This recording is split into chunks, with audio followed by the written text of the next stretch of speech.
Welcome to the Acid Trash Jamboree, and to another episode where I take a look at a bunch of shot-on-video oddities from yesteryear, just in time for Halloween.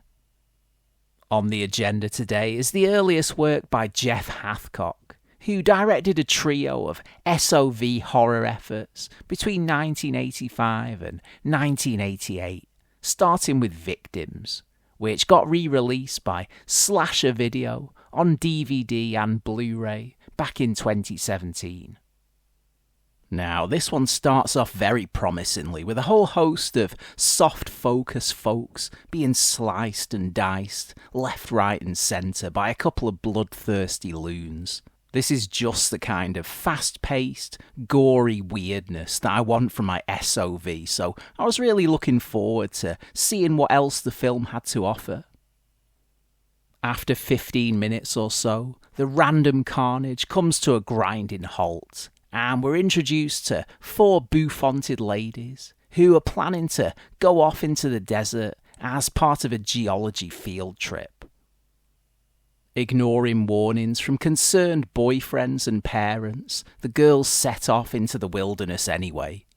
Could it be that at some point they'll cross paths with the aforementioned weapon-wielding maniacs? Well, I wonder.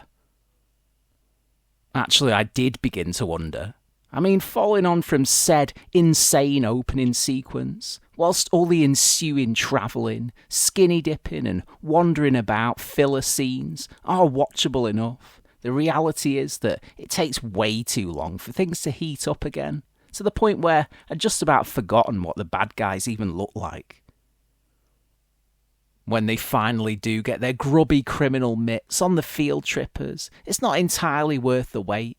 The film tries to be as nasty and hard-hitting as things like Last House on the Left and I Spit on Your Grave, but the standard issue dreadful acting dilutes much of the impact. The subsequent scenes of retribution are dissatisfying, then the stupid ending is guaranteed to have you mashing your face into your palm for 10 minutes straight. The score is mostly pretty cheesy and forgettable, though there's a very nice, melancholic synth cue about halfway through that sounds like something off one of Rodelius's self-portrait albums, which I quite enjoyed. As is to be expected, the sound quality is ultra-muffled and lo-fi throughout, though luckily the re-release has subtitles, so you don't need to keep cranking the volume and rewinding to make out the scintillating dialogue. I was excited to track this one down, as I had it in my head that it was the same movie featured in Stephen Thrower's Nightmare USA book. Turns out that I'd misremembered, and that film is a different Victims, directed by Tony Vorno a few years earlier. Oh well. As far as SOV psycho movies go, this one is just okay.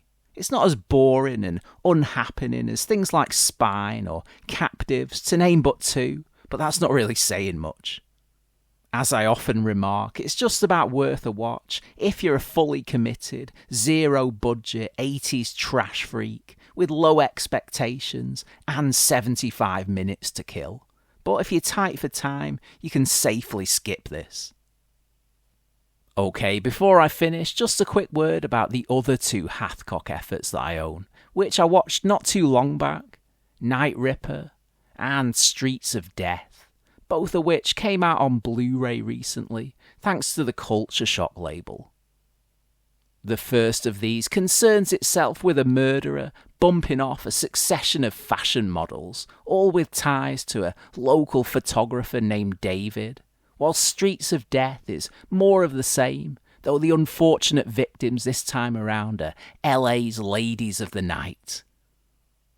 Now, whilst these are both ostensibly better made films than Victims, they still leave a lot to be desired. Yeah, pacing is still a pretty big issue here, again with long stretches of inane chatter and other such padding, frequently bogging things down. Often with only the cool synth music helping to keep spirits up whilst we await the next hit of action.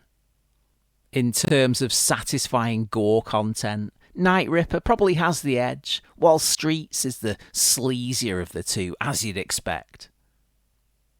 Yeah, the biggest problem with these two movies is probably just how generic they are. Yeah, tellingly, after I was done watching them, I didn't feel any great urge to want to type up detailed reviews of either, as there's basically nothing much to say.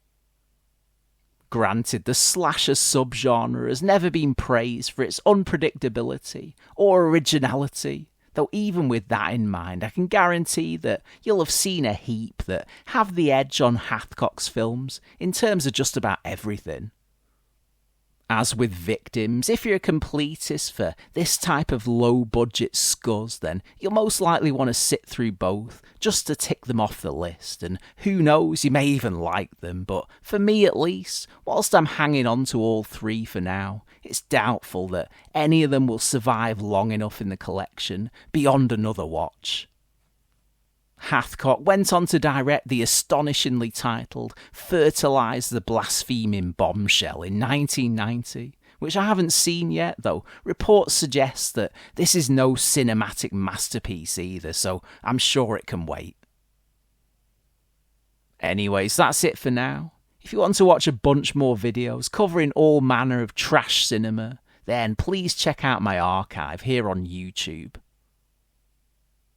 Until next time, thanks for watching, and I'll catch you again soon on the Acid Trash Jamboree.